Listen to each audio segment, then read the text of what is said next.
கிறிஸ்துவில் பிரியமானவர்களே, ஆண்டவராக இயேசு கிறிஸ்துவின் நாமத்தில் உங்களை வாழ்த்துகிறேன். ஏசாயா 14:7 பூமி முழுவதும் இளைப்பாரி அமைந்திருக்கிறது, கம்பீரமாய் முழங்குகிறார்கள்.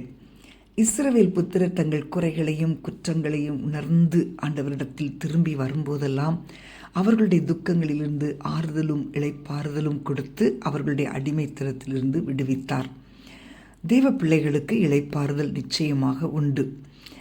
அவர்கள் சமாதான தாவரங்களிலும் நிலையான வாசஸ்தலங்களிலும் அமைதியாய் தங்கும் இடங்களிலும் குடியிருப்பார்கள். அவர்களிலிருந்து துதி பாடல்கள் உண்டாகும்.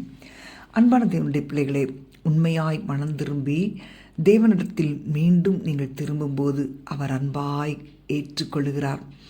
ஆதாம் ஏவாளின் நாட்கள் முதல் இப்படிதான் சம்பவித்து கொண்டிருக்கிறது.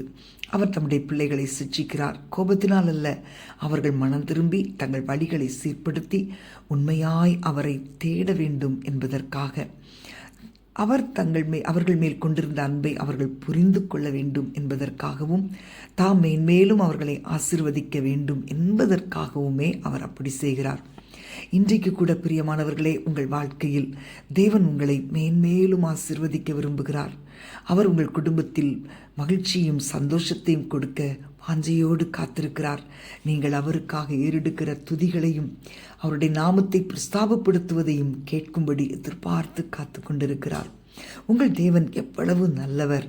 ஆகவே நீங்கள் அவருக்கு நெருக்கமாக சேர்ந்து அவருடைய முகத்தை நித்தமும் தேடுங்கள். வாழ்க்கையில் எந்த ஒரு சூழ்நிலையிலும் அவரை மறுதலிக்காமல் உங்கள் முழு இருதயத்தோடும் முழு ஆத்துமாவோடும் அவரை நேசியுங்கள்.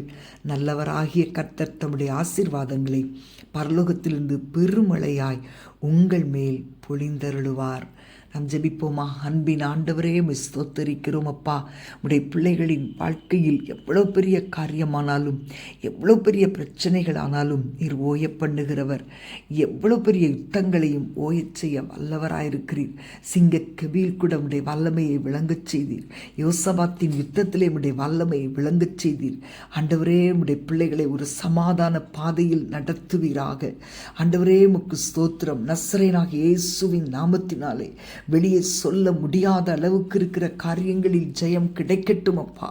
எல்லா தீமைகளையும் இயேசுவின் நாமத்தினாலே நாங்கள் முறித்து ஜெபிக்கிறோம். எல்லா கேடுகளும் நீங்கட்டும்.